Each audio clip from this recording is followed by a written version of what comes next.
Hi there! Today we're going to talk about what is a creative brief and how to create one. We will also tackle some of the challenges that usually faces the person who's creating the brief and the creative team who's reading it.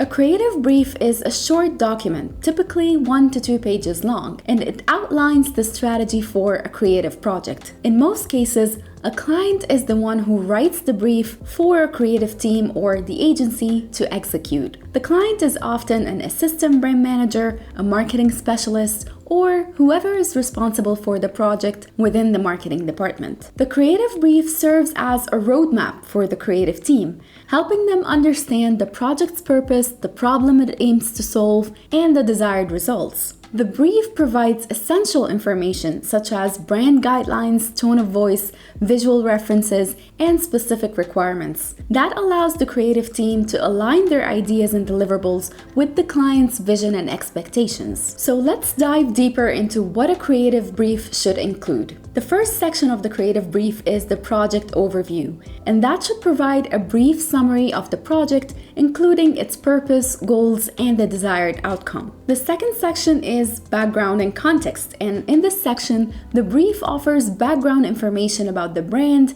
the industry, the market landscape, explaining any relevant historical or industry-specific context that can help the creative team understand the project better. The third section of the brief is the objectives, and the brief should then clearly state the specific objectives that the project aims to achieve. These objectives should be measurable, realistic, and aligned with the overall marketing or business goals. The fourth section of the brief then is about the target audience, and here the brief must define the target audience or the specific demographic, psychographic, or behavioral characteristics of the people the project is intended to reach. It should include information about the target audience's needs, preferences, challenges, and motivations. The fifth section is the key message, and this is the most creative and fun part of the brief, where it identifies the main messages or core ideas that the project should convey to the target audience.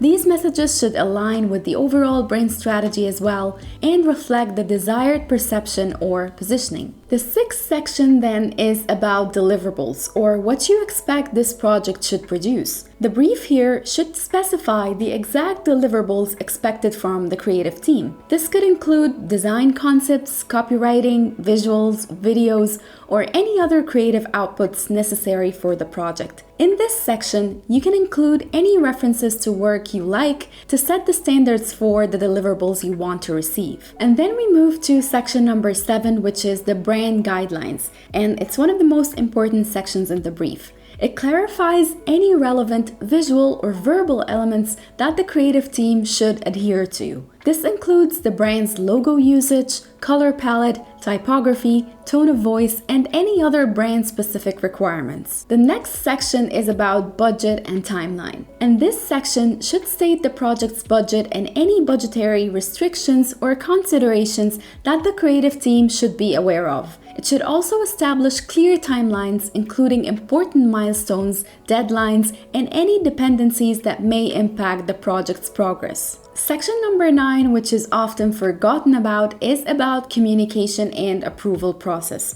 And that part should outline the preferred communication channels, contact persons, and protocols for collaboration and feedback. The brief should clearly explain the approval process and who has the authority to provide final approvals. And finally, the 10th and last section is the evaluation and success criteria, and that defines how the success of the project will be evaluated and measured. This could include key performance indicators, KPIs, or metrics that will be used to assess the project's effectiveness and impact. If you're the one creating the brief, there are some challenges that you need to overcome. First of all, striking a balance between providing clear guidelines and allowing room for creative freedom can be a challenge. The brief should offer direction while still empowering the creative team to think innovatively and come up with fresh ideas. Another challenge is that balancing brevity with necessary details can be tricky. Too much information can overwhelm the creative team, while too little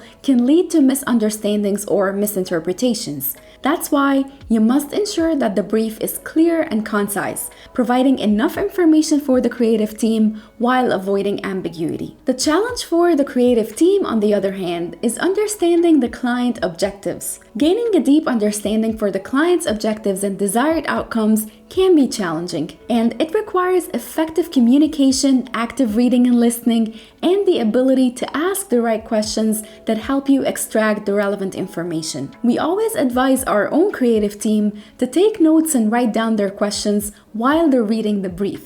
Ideally, there should be a discussion between the creative team and then a debriefing call between the creative team and the client. In all cases, regular feedback loops and clear channels of communication between the client and the creative team can help overcome these challenges and ensure a successful creative process. Now, thank you very much for watching that video, and if you have any questions about how to create a creative brief or how to navigate one, we would be happy to help you. Just drop us a comment and we'll get back to you.